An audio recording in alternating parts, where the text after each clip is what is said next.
Hello and welcome to this week's CareerWise, coming to you from London's South Bank. We're here to discuss your news and views and examine some of the challenges that you face in work. This week, we take a look at the controversial proposals to reform your pensions. Full-time teaching until 65, I feel, would put an awful lot of the young people who are coming into the profession really off. And in the drive to an integrated Europe, we ask, is there really a crisis in modern language teaching? When they made languages non-compulsory, it's giving out a message to children that they don't need to learn a language. It emphasises their belief that everyone's just going to speak English. We find out what it's like to live and teach in one of London's most diverse and vibrant boroughs, Camden. And in the DfES Job Check, we'll be highlighting the current hot jobs and analysing the latest employment trends to find out what they might mean for you.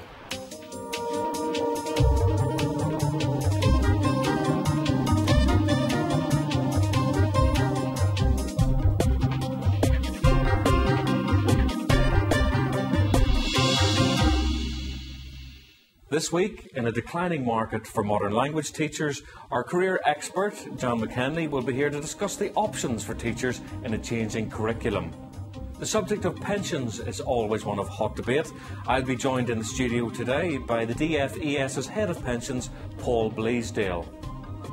Now, we've all heard about the general crisis facing pensions, and teachers are not exempt. Earlier this year, the DfES's consultation process on teachers' pensions took place. And here's what some of you thought of the proposals. I think the current situation with the pensions is perfectly acceptable as it stands. It's always been very fair. We've been able to pay into extra AVCs if we wanted to. So at the moment, I'm perfectly happy with the situation. I think that teachers have the pensions are very good, and I just don't like the changes that they're suggesting right now. Teachers have reacted with horror to the notion that in order to get the sort of level of pensions they currently get, they'll increasingly have to work a lot longer than they do at the moment. They're trying to attract young people into the profession, and I think all of these things will maybe reduce people's wish to come in and join teaching, because it seems to me it's making it less flexible and giving you less options. A lot of concerned voices there, Paul. Is this measure not going to do terrible damage to teachers' morale? No, I don't think it is. I mean, teachers will still be able to retire at 60 if that's what they choose to do.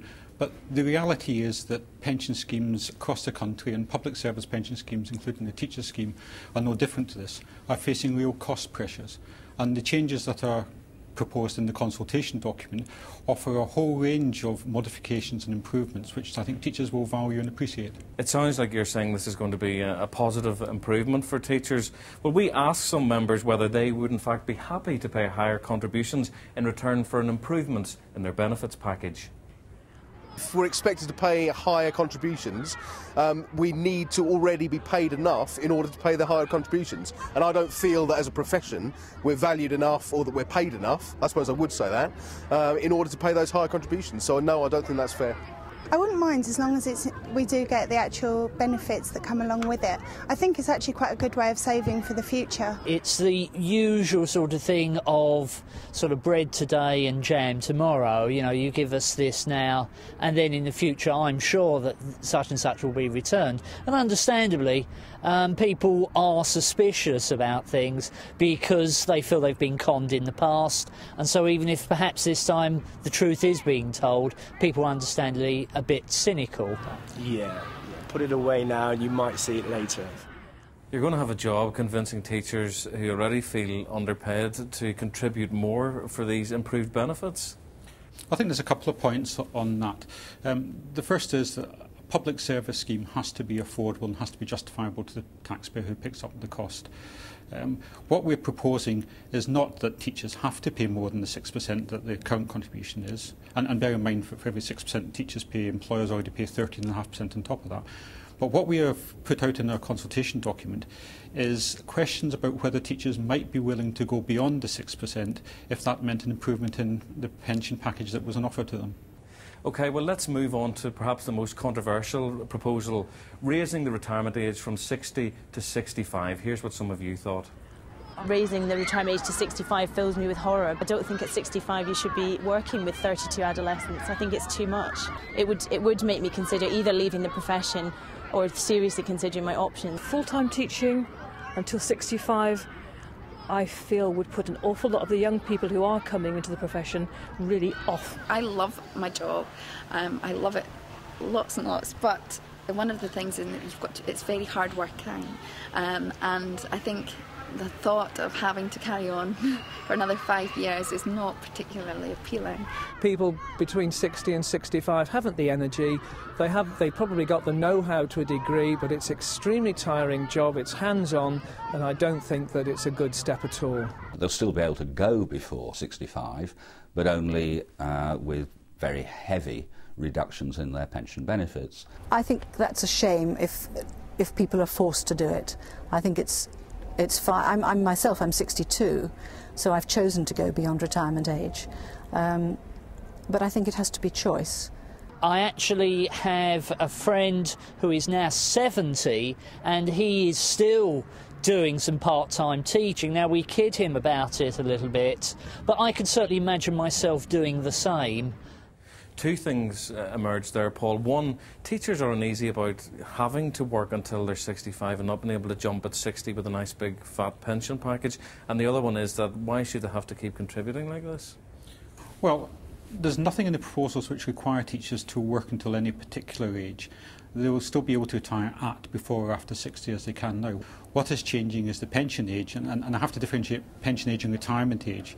Pension age is simply the age at which you can access an unreduced pension. Retirement age is the age at which you go into retirement, and the two are not necessarily the same thing.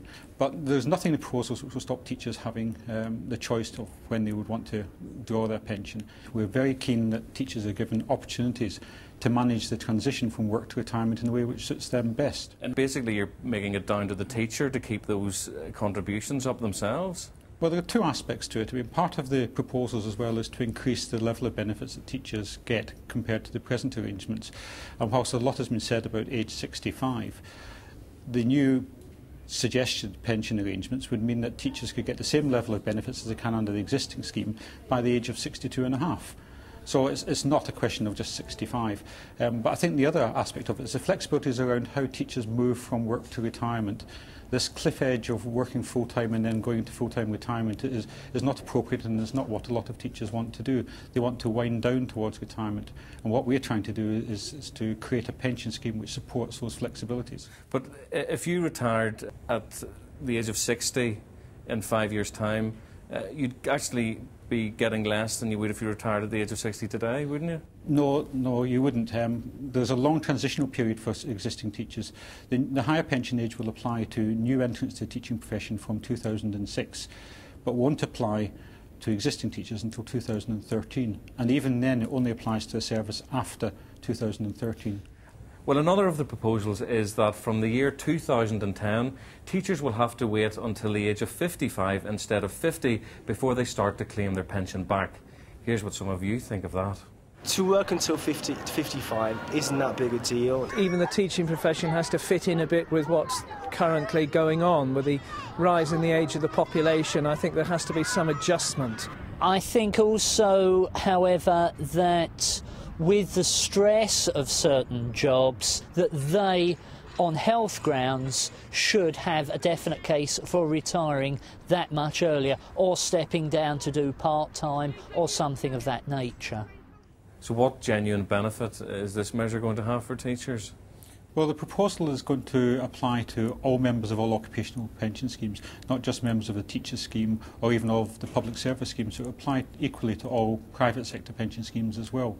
And it's just a recognition of the facts of life, that everybody is living longer and that drawing pensions at age 50 is unaffordable and bad for the economy. Yes, but we haven't jumped from a mortality rate of 28 in the Middle Ages up to now. I mean, this has been known for some time, isn't it? And yet teachers are expected to make up for this shortfall. I don't think teachers are making up anything for any shortfall in this particular context. I mean, this is simply the minimum age at which they can draw pension benefits, with one exception which I think is important and I would like to make, and that is that teachers who retire on the grounds of ill health will still be able to do so at any age.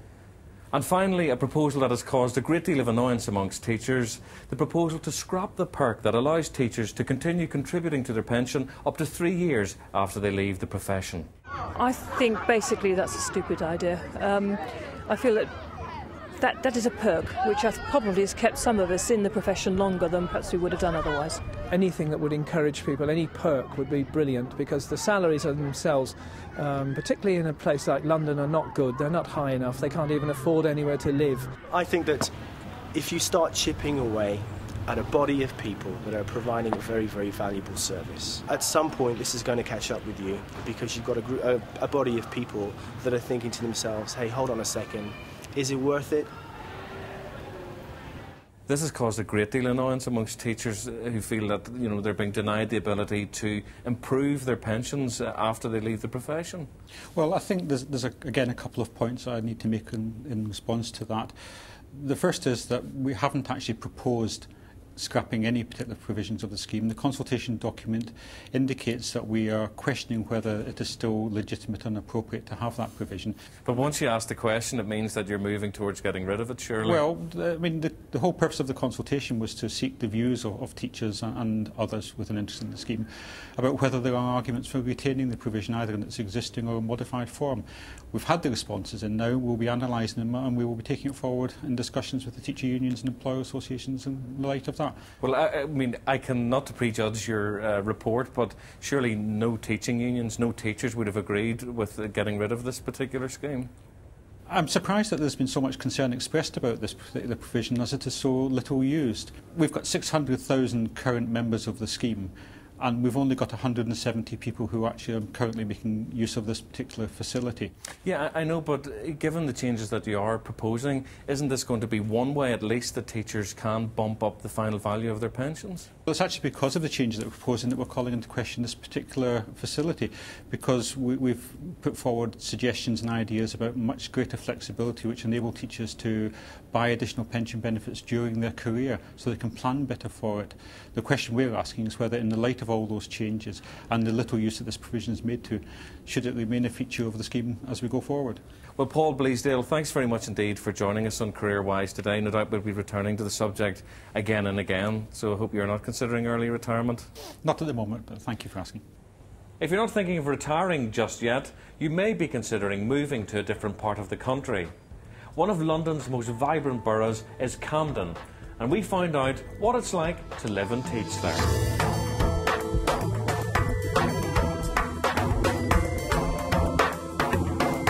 It's a wonderful place to live.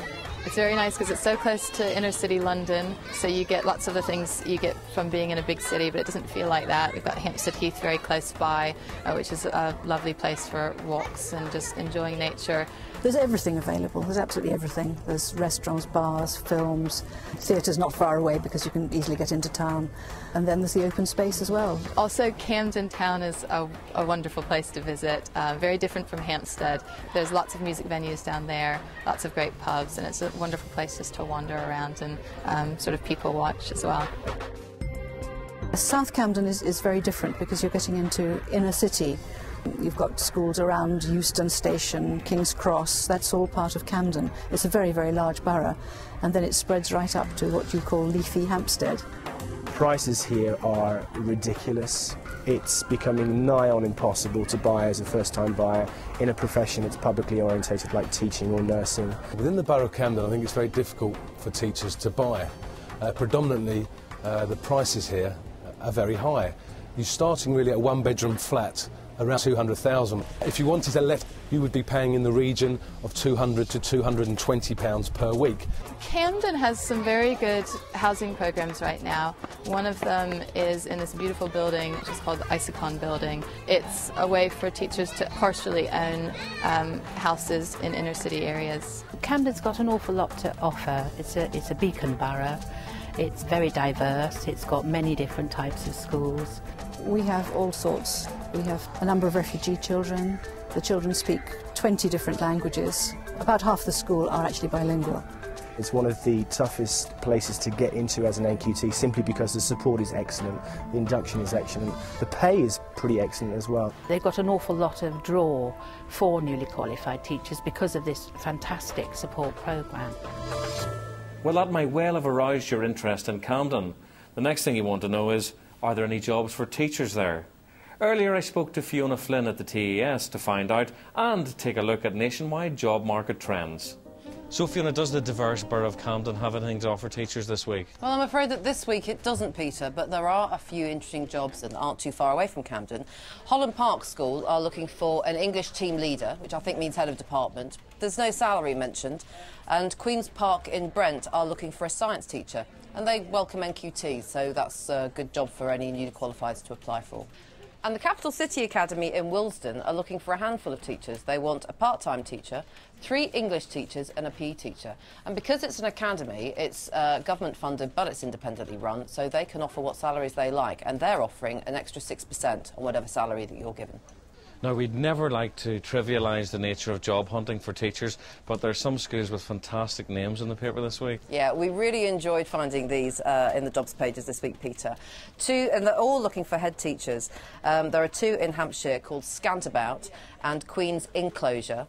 One in Birmingham called Our Lady and St Rose of Lima, which is quite a mouthful. Hertfordshire are looking for a head at Pixies Hill Primary School. Aww. Yeah, and Humshall Church of England First School in rural Northumberland, right near Hadrian's Wall. Humshall C.V. School, and they've only got 41 pupils on roll. Now, in this week's trends, if you're a maths teacher, you're in quite a privileged position, aren't you? We've always had a bit of a shortage of maths teachers in this country, but with government incentives to recruit more people into teaching maths, that should turn around in a year or 2. In the meantime, rich pickings for maths teachers. They can just about go anywhere they like and could probably start to negotiate what kind of salary they like as well. 20% of all secondary schools have advertised for maths teachers so far this year, and that's over 1,000 maths jobs. Why are people turned off maths? Maybe those who are qualified, who are good at maths, are going into a different kind of a job in academia or in engineering. They're not going into school to teach maths, and that's a real shame. And talking of jobs outside the classroom, there's quite a few interesting ones this week. Well, there's NATE, who are the National Association for the Teaching of English. They're looking for a Development and Communications Director, an experienced English teacher to be the public face of NATE. 3 days a week, driving around the country and possibly abroad, promoting NATE's policies on, English as a subject. Fantastic job for anybody who's passionate about English. 33 grand a year pro rata. And I see there's a rather key managerial job in Bradford advertised this week. Serco are the private company who run Bradford Education Department, and they want a new managing director. But the strange thing is that the salary is only £110,000 a year. Oh, forgive me, it sounds reasonable. Well, it's reasonable for you and me, but there are head teachers earning that amount of money, so it doesn't seem that impressive. And from the land famous for footballers' wives and cheese, though not at the same time, there's quite an interesting job this week. Bramall School up in Cheshire looking for a head of maths, and it's a very posh part of the country. And there's a few interesting jobs further south from Cheshire, isn't there? There's a lot of posts in Hampton School in Peterborough. They're looking to recruit 15 staff. And Buckingham School in Buckingham, 11 staff. One of those is for a head of house, which is a nice pastoral job. And then in Pimlico, right in central London, they are looking for a director of their special music department. Now, Pimlico's special music department has been on the go since 1970.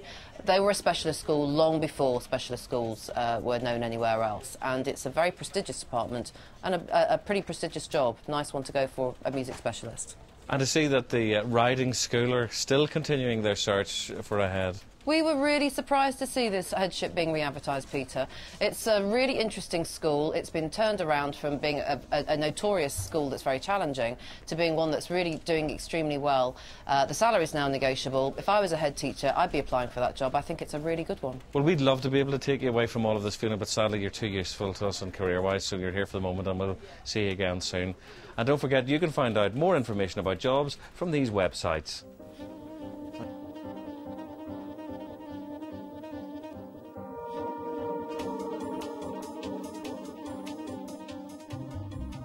Getting a new job might require new skills, and each week on the show we feature a particular course or career development programme.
OK, now it's time for our regular career advice slot with our resident coach, Jan McKenley.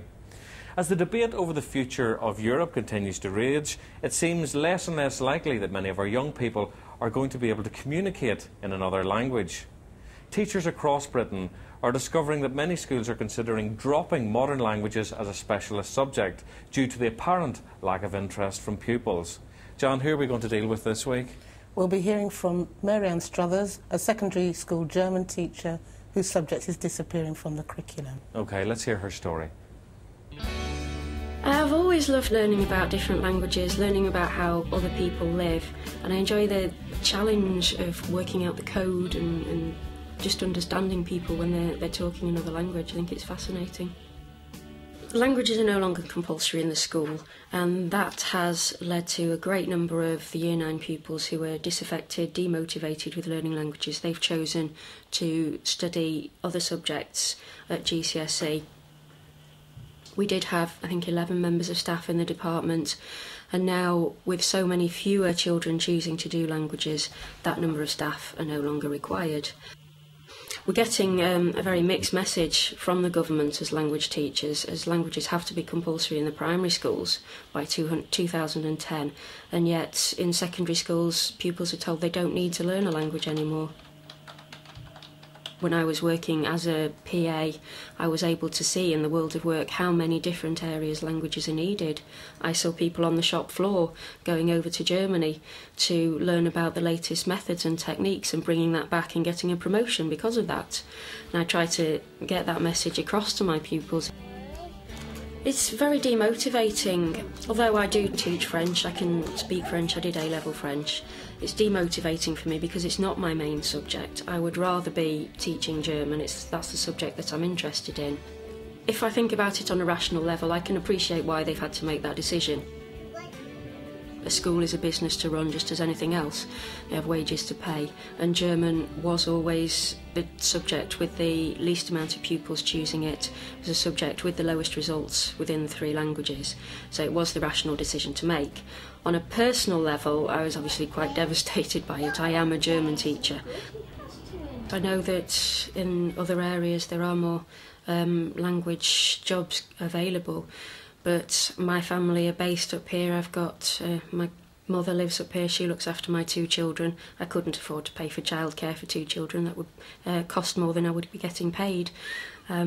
So I wouldn't be in a position to move somewhere else just for the job. One thing that I'm considering is maybe moving into primary, as primary schools do need people with languages, and I do know about little children. Well, Mary-Ann's obviously facing some tough choices. Jan, is this really an example of a crisis in modern languages, or is it just the curriculum being modernised? No, there is a crisis in modern language teaching at Key Stage 4 in the secondary school curriculum. It's no longer compulsory, and as a result, pupils are choosing not to take up modern languages. I remember in the 70s, it was your passport out of an economically depressed Britain and Ireland. Why has the importance of modern languages decreased? There's a kind of irony here, and Mary-Ann picks it up in her film.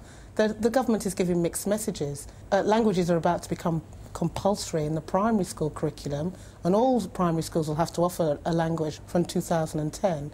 So, and yet it's no longer compulsory to do a modern foreign language in the secondary school curriculum. What are you going to do if your career opportunities are narrowing as schools move away from the languages? The key thing for Mary-Ann is that German is the language most in decline. She talked about her French, she can speak French, and she's obviously a linguist, so it's not that she can't pick up other languages, it's whether or not she wants to. And she's right, she also identifies that people, when they're working or they need it for economic reasons, are prepared to acquire a language, but they're not prepared to acquire a language they don't want to learn in the secondary school. So she has got some options about perhaps getting involved in German teaching in a commercial setting, or in further or adult education. I mean, is this a terminal decline, do you think, or if languages are moving into primary schools, then eventually the payoff is that a lot of kids will, maybe 5-10 years' time, want to be continuing their language studies up to university level? That's probably going to be the case, and it's a sad irony for Mary-Ann that she's in that situation. But I have to say one thing, one word of caution. It is unlikely that German will be the first choice, even in the primary school curriculum. We're looking at French and Spanish because people increasingly go there on holiday, they have second homes, and those are the languages that are going to be in demand if it's a question of parental demand. What steps should Mary-Ann take now to get her out of this situation, Jan? She needs to contact the National Organisation for Language Teachers and find out exactly what the guidance is for primary language teachers as well as for the future of the subject, in her terms, in secondary, and to also see whether there are prospects for German teaching in further education and adult education. If she's thinking of retraining as a primary school teacher, then she really needs to research her options properly. And TeachersNet has got regional career advisors she could talk to, because she's also very tied by the area in which she lives in. She doesn't want to move. Well, thanks, Jan. That advice will, I'm sure, help out Mary-Ann. On the same subject, a lot of teachers qualified in specialised subjects, finding them drop from secondary school. Is it a good idea that they go into primary? I think we should dispel any idea that secondary school teachers can just jump into primary. Primary teaching is a completely different ballgame to secondary teaching. The contexts are different, the training is different. Primary school teachers have to teach the whole national curriculum. Secondary teachers, on the whole, teach one or two of their specialist subjects. It's completely fine if people want to make that jump, but they will need to do some retraining. Thanks again, Jan. Well, if any of the issues we've been discussing have a relevance for you, you can find out more information. There's details on the screen now.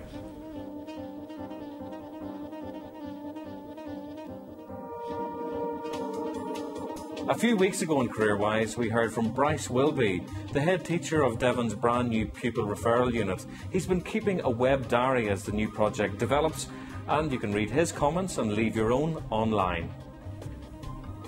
That's it from CareerWise for this week. Thanks very much indeed to all our guests. Thanks to you, those of you who shared your experiences with us. And thanks very much indeed for watching. Don't forget, if you think there's an issue we should be covering on the show, or you'd like to share your own teaching experience, you can email us, careerwise@teachers.tv, or you can give us a ring on 0207 428 3190. We'll see you next week.